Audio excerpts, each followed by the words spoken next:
Hey YouTubers. So, gosh, I don't even know what part this is. Maybe two um, of third gen turbo install project.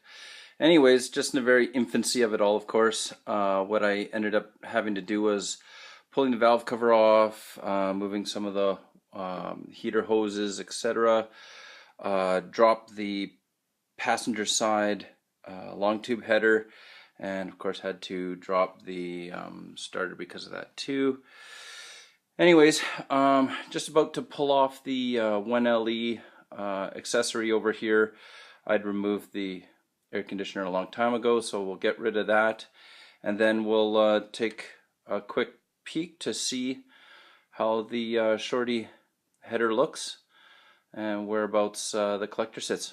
Hopefully this goes quick. So this is about as far as I get tonight. Took the accessory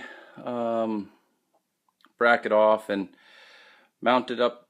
I guess it's the driver's side, flipped upside down, pointing forwards.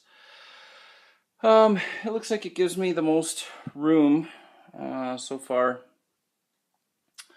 I tried mocking the other side, facing forward, but I guess pointing down, and it goes right down into the frame there, touches the side, and it's just looks like it's too tight unless I decide to start chopping up the collector area of this kind of stuff. So we'll see where it goes, but that's it for now. Hey guys, so it's the next day now. Had to pack her up last night. Just couldn't do it anymore. But these long tube headers were, you know what to take out.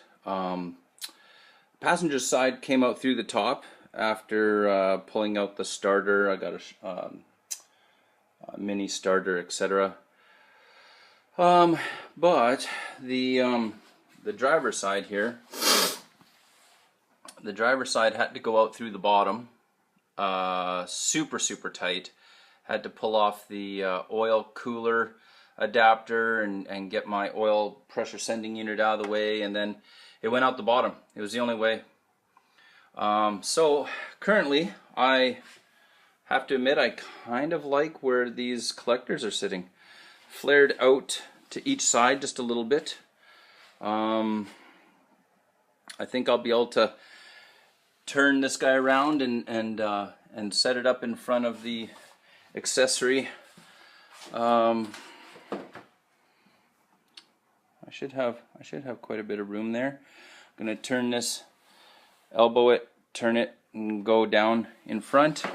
We'll see what I do about my power steering. Push comes to shove, I'll get rid of it completely. I don't give a rat's ass. If it means I get to turbocharge this thing, that's what I'll have to do. I'll show you the long tube headers. These are those Hedman Elite ceramic coated long tubes, part number 68468. Yeah, so they're nice. You guys can hear what they sound like on the car. I've got the custom Y pipe hanging underneath. Oh, I don't know if you can see it all that well. No, you probably can't. But alright, so now it's time to clean up the rest of the water coolant type stuff and see where I go from there. Thanks.